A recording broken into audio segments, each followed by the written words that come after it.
Welcome to The Business Fighter with Henry Penix. Henry has been the CEO, founder, and consultant to hundreds of companies worldwide.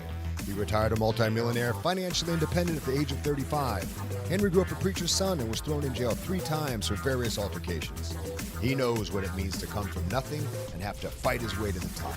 Henry is the business fighter who will teach you strategic skills for winning in business and in life. Don't just spectate, participate. It's time to get in the ring. Hey, this is Henry Penix, the business fighter. I'm coming to you from Tulsa, Oklahoma today, and my friend Anthony Eisenman is coming to you from a place that I wish I was at in Santa Monica. He's doing a little staycation. We're going to talk to him. This guy is on fire about enterprise sales. He's got a method to helping entrepreneurs and helping non-entrepreneurs, even mainly non-entrepreneurs, get great jobs, how to sell within big corporations, make millions and millions of dollars. And every guest that I have on, number one, I got to know that it's coming from their heart, which I've talked to this guy enough to know what he's going to tell you is from his heart. And I want it to have worked. I want somebody to put what they're saying into practice. This guy has also done that. So I think you're going to be thrilled. I think you're going to have a great time listening to us going back and forth. He promised me that he would drop 2 or 3 golden nuggets that you guys can learn from, that people probably pay him thousands of dollars or millions of dollars to learn. You're going to learn it on this podcast. If you've ever wanted to increase your profitability, your wealth, just in general, listen to this podcast. You're going to love this guy, Anthony Eisenman. Anthony, welcome. Henry, my man, how are you, sir? Good. How are you? Doing well, man. Thanks so much for having me, man. Looking forward to it. Excited. And yes, I am here in Santa Monica. We live in Orange County, but as you know, it's a holiday weekend, so we're doing a little staycation here at a property that I think you're pretty familiar with when you travel out this way. So you know how I'm living right now, man. So I'm not complaining. I am so jealous of you right now. Whenever I come there, you're staying at Shutters at Santa Monica Beach. I stayed next door at Casa del Mar. Those 2 properties are some of my favorite in the nation, not just in California or wherever, but in the nation. They're so beautiful. You've got that long sandy beach. You've got the workout equipment right there, the Santa Monica Pier. Dude, everything except the earthquake. I could have done with it all except the earthquake that you guys had last night. What did you do? What were you feeling? Then I want to jump right into the sales part of this. Yeah. Well, listen, man, I'm originally from Pennsylvania, so I don't know too much about earthquakes. But what I do know is when shit starts rumbling around me, I feel it, right? So that's what happened last night. I mean, we were in bed pretty early last night just because we were getting ready for our trip. But yeah, man, I mean, it was definitely an earthquake. We felt it. It was like a rumbling for a few seconds, and you don't really know what to do. The first thing that came to my mind was what should I do with my kids? I have a 1-year-old and a 3-year-old. They're both sleeping right now. Yeah. Obviously, my wife was laying right next to me, but and then it just stopped a few minutes later. But it's a pretty big deal. It gets scary. I mean, it gets you thinking about what you may want to do to prepare and not prevent, but at least prepare yourself for these things if they do happen, right? So we're having that discussion now. Yeah. And so I'm glad you're safe first. I'm glad you're having a good time at one of my favorite places in the world. So I'm trying to get over my jealousy right now. And so that's a perfect segue, because as an entrepreneur or as a non-entrepreneur, just wanting to start to accumulate wealth and provide for your family, because, you got to protect them, but you've got to also provide for them. Mm-hmm. And you have found a very unique way to teach people to provide for themselves and their families in a very big way without risking going out and get a bajillion-dollar loan at the bank or getting on the hook for this or that. I know there's a time and place for all that, but right. Give me your perspective, because I thought it was so interesting and so illuminating. I want to hear first how you got into it, and then I want to learn a little bit about it itself. Sure. Well, I mean, a little bit about myself, man. I grew up in Pennsylvania, like I said. So, it's a pretty, poor area that I grew up in. I didn't have the best childhood. I mean, single mom. My dad went to, jail for 13 years. So I grew up I grew up in a very diverse, very, high culture area. And then there was a lot of people doing a lot of things that probably weren't, the most productive, right? So, Right. For me, So you got messed up in some stuff. so to make a long story short, I barely graduated high school, right? Okay. But as I started to obviously get older and figure out, okay, how am I going to make it in this world, right? I was never going to be a doctor, was never going to be an attorney, was never going to be an accountant.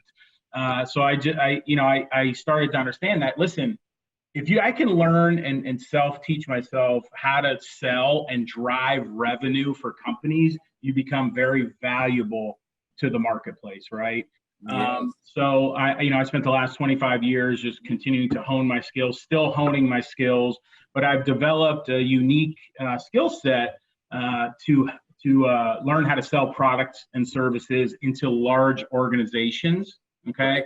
Fortune 100, Fortune 500, Fortune 1000 companies to exponentially grow revenue for companies and sell into large organizations that yourself invaluable and a guy who they want to pay a lot of money to keep, probably, right? Yeah, exactly. So I think anytime that you can drive revenue and sell into large organizations, you become very valuable into the marketplace.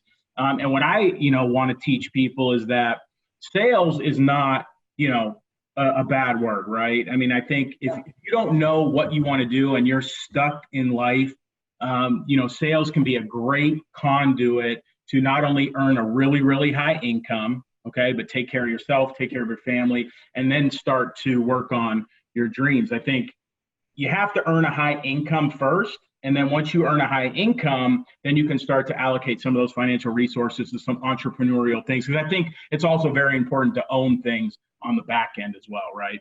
Sure. Yeah. So now you're getting into what I love. You're getting into negotiations. You're getting into, as you sell stuff into larger companies, like first, how do you do it? How do you get to the decision maker? And then once you get it in there, like how do you get referrals from it? And how do you make yourself invaluable? I think those are some of the golden nuggets that you, of all the people in the world that I've ever talked to, could probably drop on my audience right now and now on our audience and kind of teach a little bit of that. So how do you even get into that? How do you start making yourself become so invaluable that they want to pay you more and more and more? And along the line, like when do you know to pull that trigger and say, look, I need a little hike in my commission rate. I need to negotiate this on the back end for myself. Like what you said a lot, and we could do a whole podcast just on what you said in the last 60 seconds. I know that, but summarize it and give our listeners some of those golden nuggets where they too can sell into big enterprise and negotiate something good for them. Yeah. So I think the key points in selling it into large enterprise sales, right, is there's always going to be a long sales cycle. Okay. So you have to be very patient. Okay. And while you're trying to close very, very large deals, you also have to find small deals to keep yourself eating until the large ones close. Right. I think that's if you're always whale hunting, which is what we want to do, bigger deals, larger commissions. You might starve in the process. Bigger freedom, but you'll die on the vine, right? If you fill your pipeline with smaller deals and keep yourself eating, right? So smart. Yeah, long sales cycle is what kills people in the enterprise sales game, okay? If you're not, most people give up. I mean, these are 18, 24, 36-month sales cycles, right? Wow. Yeah. And then the other thing is that there's a lot of decision makers. Okay. So you have to get buy-in from a lot of different types of people. So it's very important to identify all the different decision makers within the sales cycle. Okay. Sure. And then the economic buying influence, which is the guy who's actually, or the girl who's actually going to write the check, is the most important front. But you have to get in front of every single person. You can't wing it, right? You have to identify. Let me talk about this for a little bit. This is Henry, the Business Fighter. You're on my podcast with Anthony Eisenman. This guy's on fire for sales. He's just now getting into something that I've been talking a lot about lately. He didn't say the word, but I'm going to say it for him. It's leverage. He said, when you're on an 18-month, 24-month, 36-month sales cycle, when you're hunting that elephant, when you're hunting that whale, and it's going to pay you hundreds of thousands of dollars in commissions, maybe millions of dollars in commissions. Number one, how do you make shorter sales in the interim to not die on the vine? Number two, though, how do you get in front of all those different decision makers and leverage their personalities against yours, leverage what they want against what you're offering, leverage the item that you're selling them to show them that it's bigger and better and faster and meaner than anything they can look at. Dude, talk to me about leverage and how you manage those individual relationships with so many different people who all have to sign off on this thing that you're working 18, 24, 36 months on, man. Let's dig into that. How do you do that? Yeah. So I'm going to give your audience a couple golden nuggets here, Please. Right? So the first person that is going to help you navigate the decision-making process within a large organization is what we call an inside coach. Okay. Inside coach is the person that you're going to interface with the most. They're going to be the person that wants to see some change within their organization and wants your product or service. Okay. Now, they're not going to be the decision maker, right? You also have an economic decision maker. You have a technical buyer, right? You have an operational buyer. But that inside coach is going to navigate you through those decision makers, right? So you have to use them to do that, not in a bad way, but you use them because you want them to look good too. If your product and services gets implemented into the organization, they're going to look great. That's a feather in their cap, right? And then once you get in front of these economic decision makers, you have to find the emotional win.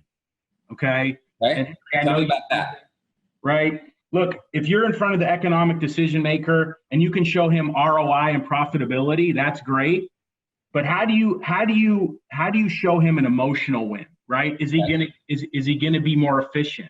Is he gonna get more time off spend with his family? Is he gonna get right? Is he gonna look better to his boss? Right? Is he gonna get more power within the organization? These are the emotional wins, not the technical or the tangible wins like ROI and profitability. These are the emotional wins that each decision maker you have to identify. You got to get to know them and ask them these really, really good questions so that you can understand them and understand how your product or service is going to emotionally affect them. Well, so it takes both. If you didn't have the ROI or if it didn't do what you said it was going to do, you wouldn't get the deal. But you're saying, in addition to that, if you can't emotionally attach them to the outcome because it's better, because it improves their quality of life and their business's quality of life, if you don't have both of those while you're hunting whale, it would be like throwing out a hook. You got the hook, everything works technically, but you don't have the right bait on the hook. That's right. Do you have to change that bait sometimes? Are you trying?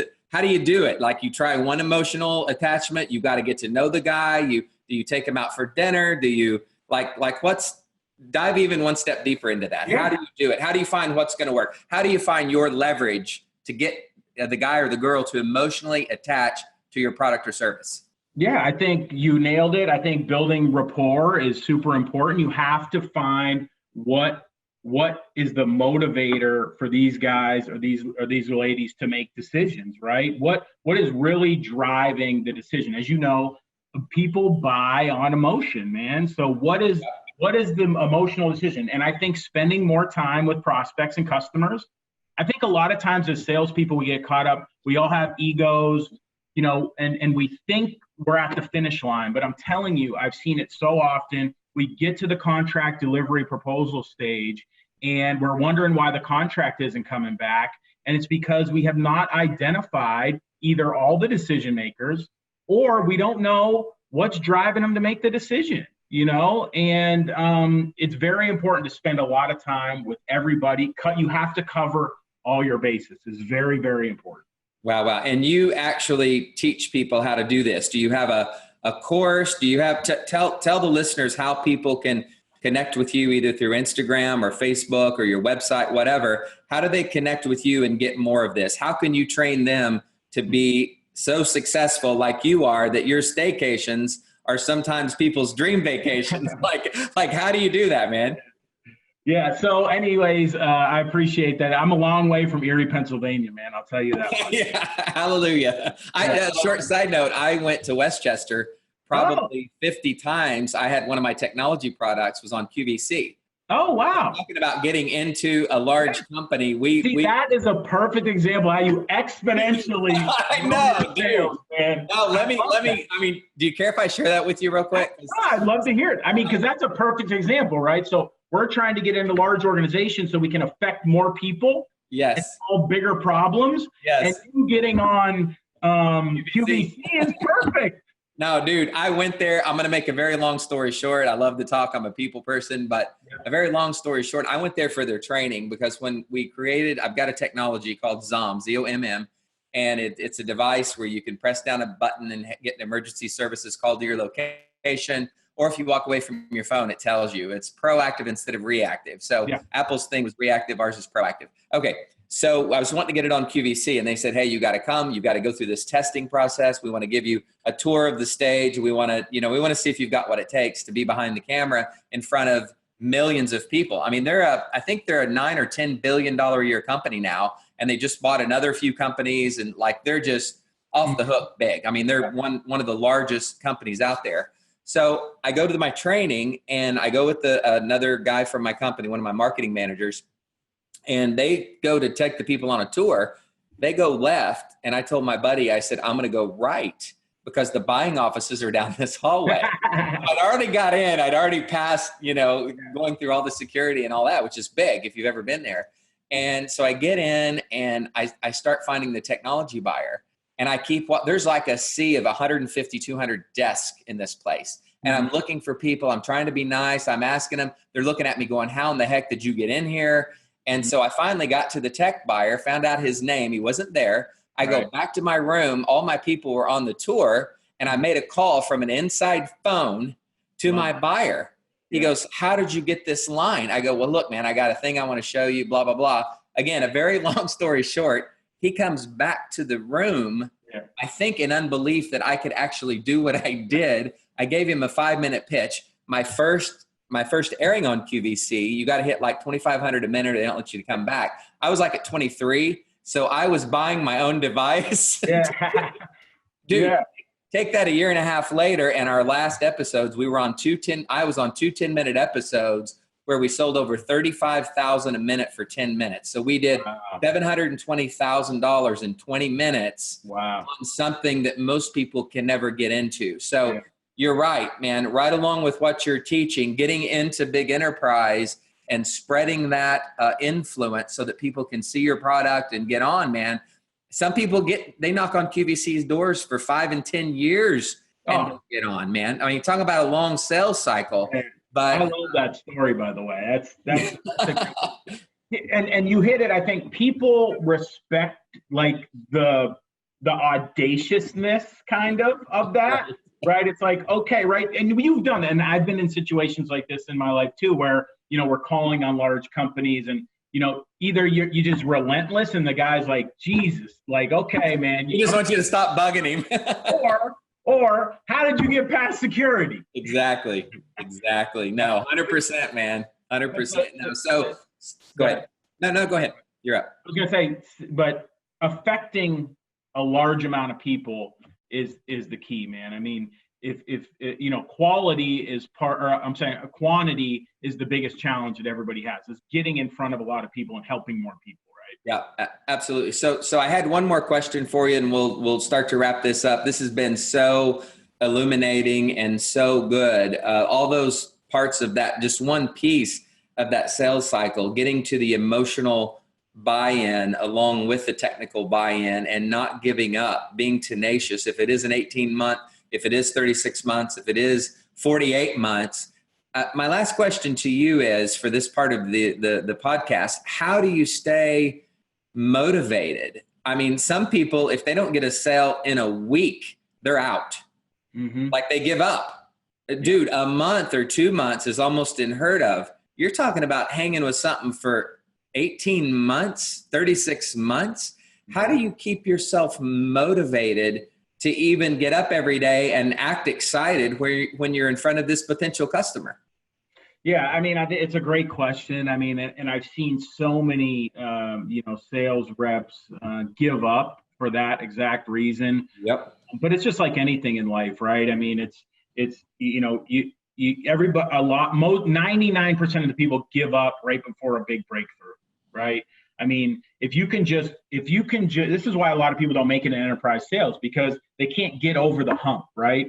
And it goes back to what I was saying earlier. You're going to have a long sales cycle, okay? You're going to have 18, 24, 36 months, but you have to find smaller deals, okay, to keep your pipeline full. And you know this, and I know you do, Henry, is that you need so much activity on the front end, right, to fill your pipeline so full. I tell people this all the time, that when I started with zero, man, and right now I have a $10 million book of business, right? I literally started with zero. Wow. So but the point is that if you're not prospecting 80% of the time, you need to prospect 80% of the time until you have so many prospect meetings that you don't have enough time to get to the rest of them. Oh man, that is so good. That's so good. Any sales rep that is telling me that they don't have enough meetings, I'm telling them they're not prospecting enough. And you need to prospect 80% of your time until you have so many meetings that you ran out of time. You can't even get to them anymore. Okay, guys, I want to make sure you're hearing this. I was trying to wind this down, but now he's firing me up again. Did you hear what he just said? 80% of your time should be prospecting. So many people, Anthony, prospect 20% of the time and use 80% working on those 20, and those 20 run through it like a strainer, man. They just run right out of your funnel, right out of your pipeline. And then there is nobody. Then you got to start it over. Then it's another 30, 45 days where you can even start working on those. So you're screwing yourself. Like you're screwing when you're doing that. So you're saying go out and 80% of your time should be prospecting. So you fill it so full. You fill your funnel so full that you just can't even get to all your meetings. You need 80% until you have your calendar so full that you can't get to them all. Because here's what happens, man. If you don't have enough shit in your pipeline, then that means you have to work every deal down to the bone. You understand what I'm saying? And not every deal is going to close. And you look desperate in front of your people. You look desperate because you only have a few to work with. That's right. You don't want to have to work every deal down to the bone. You want to get to a yes or a no as fast as possible. Listen, it's okay if the deal doesn't close. Just get to a no so that you can move on to the next prospect. Smart. You know what I'm saying? So yeah, you need to fill it up. So to answer your question, the way you stay motivated is just continuing to prospect and find new business. The sales cycle is long on the enterprise side, but you can find deals that aren't maybe as high dollar value, and there's not as high of a perceived risk to the buyer to change. Like We're always fighting status quo, right? That's our biggest challenge. So you can always find smaller deals that you can close to keep you motivated, but you need to be prospecting. That's the answer. It's almost like a golf game. You can go out and get those little bitty wins for that one hole in one, or that one you hit, a foot from the cup. Those little wins keep you going out. Casinos have mastered this, right? Like they'll give you little, $10, $20 wins on your way to this favorability. Yeah, exactly. So they keep sucking you in. So use that to your advantage. If we know that we're wired this way, if we know large corporations and companies and casinos take advantage of us because we're wired this way, use it to your advantage. So listen to what Anthony's saying, guys. Fill your book 80% of the time. You're prospecting. Get so many lined up in there that you can't even make all. You don't have to work them all to the bone. You don't have to look desperate in front of whoever you're selling to because you've got 10 more people waiting in line if this guy doesn't take it. And that boosts your confidence, right? I mean, don't you think that boosts your confidence and you even present differently? Oh, absolutely. I think people respond in kind, right? I mean, whether you're on the phone, whether you're in front of people respond in kind. I mean, listen, early on in my sales career, man, looking back, I know that I've lost deals because I was desperate. I just know it. Yeah. And I'm sure you've been there too. Absolutely. I mean, you don't know what you don't know. But now looking back, and my goal, and I know your goal is, Henry, is the same, is we are trying to help people expedite the amount of times it takes to be successful. It took me 25 years, man. We're trying to get people to do it in 10, right? Yeah. So this is why we're trying to get the knowledge out and help people. I wish people were telling me this. I wish I could see a podcast like this 20 years ago, man. It'd have been No, great. yeah, absolutely. People ask me, why am I doing what I'm doing? Because I don't have to. And I say, if I could have talked to the 21-year-old Henry Oh, and dropped just a oh, couple of these golden nuggets, dude, I yeah. would own the world right now. Yeah, But man, exactly. I love how you're presenting yourself, Anthony. I love your heart. You're the real deal. You've done it. You're just not talking about it. I tell people I teach from not a book that I've read, but a life that I've led. Yes, yes. And I want to see that experience. So if people want to get more of what you have and they want you to help train them and help drop, the other 100 nuggets that you didn't drop on this show, how do they get a hold of you? What do they do? Give me a little guidance that way, because I want to make sure people know how to connect with you.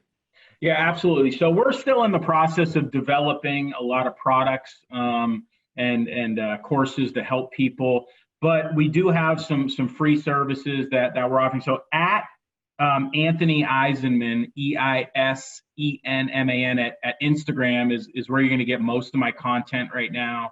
I do a live Instagram 5 a.m. wake up show every day. Okay, Wow. it's kind of like a mindset, 5 minutes, 5 a.m. Pacific, 8 Eastern. I do that every day. I haven't missed a day yet. I think I've done like 50 in a row or something. Wow. Yeah, it's just I get up early anyway, but it's just a fun way for me to kind of see how many how consistent I can be and how disciplined I can be with it. So I do that every day, 5 a.m. on Instagram, and then at AP Eisenman is my Facebook, and I do a live Thursday whiteboard, just enterprise sales coaching at 5 Pacific, 8 Eastern. And then I also do a cold call battle show, which is really, really cool. Yeah. So that's interesting. Yeah. So this all started where I always tell people they have to be great on the phone, right? I think, there's a lot of people are doing a lot of digital marketing, and I think digital marketing is great. And I think it's very important for any business, but I still think that people need to be able to connect with people on the phone. And I always coach this when people are like, well, whatever, you don't even make cold calls anymore. You have a $10 million book of business, blah, blah, blah, blah, blah. And I said, okay, so let's do a cold call battle then. So I literally, we go out and we get prospect lists from businesses that we know. And I battle somebody every Sunday night. We go through the list to see who can get the most appointments. We just go back and forth. No way. Yeah, it's Dude, a that really, is so really cool. fun show. I've never lost, man. So I'm a self-proclaimed cold call king. But it's super entertaining, but it provides a lot of value to the audience to see how to overcome objections on the phone. And like you and I were saying, prospecting 80% of the time. I still think phone prospecting is a great way to get appointments. So I also do that. That's Sunday every day. That's every Sunday on Facebook as well. So. Okay, cool. No, I think keeping that human touch and know how to relate to another human face to face and on the phone, dude, is invaluable. I'm like you. I love the digital marketing, but the digital marketing grew out of the base of being able to connect with somebody face to face and talk to them, listen to voice inflections. All that matters, dude. If you don't have that as your base, you can't digital market. Not successful. I agree. In my opinion. I agree. 100%. I think being excellent on the phone is well, first of all, it's the most cost-effective way to get appointments. Yep. It's still the most human way. I mean, to be able to get somebody on the phone and to understand their goals and challenges and build quick rapport, I think is an invaluable skill. So. No, me too. Guys, this is Henry, the business fighter. You've been with me and Anthony Eisenman.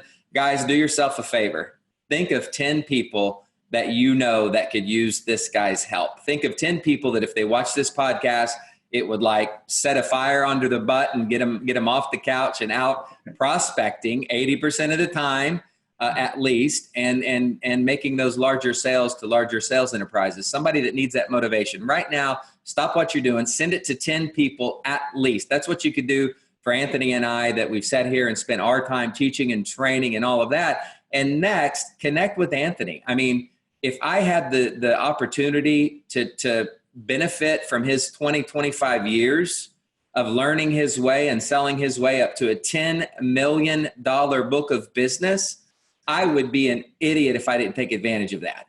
I mean, dude, please get out there, listen to what he's doing, and learn from him. Share this podcast, learn from this, and you're going to get all your dreams come true. You might be the guy next year or the year after that's next door to Anthony at Shutters in Santa Monica, and you guys are hanging out on the beach together, man. You gotta have those dreams. Anthony has fought hard for where he's at. He's used leverage to get himself there, and now he wants to give some of that to you. Those Sunday night battles, Anthony, you've almost inspired me to come on. I mean, you've almost inspired me to come on. Just so you know, any podcast that I'm on or any guest I have on my podcast is just getting ready to launch. It's going to be fun. But you are definitely welcome to the show. You know who to get in touch with. If you know. So, Yeah, I feel like we could talk forever, man. I feel like we're just getting warmed up right now. But no, you're great, man. I appreciate you having me on. Oh, yeah. No, thank you so much for being on, and we'll definitely connect, man. Until next time. All right, man. Take care. Have a great weekend. All right, you too. Bye-bye.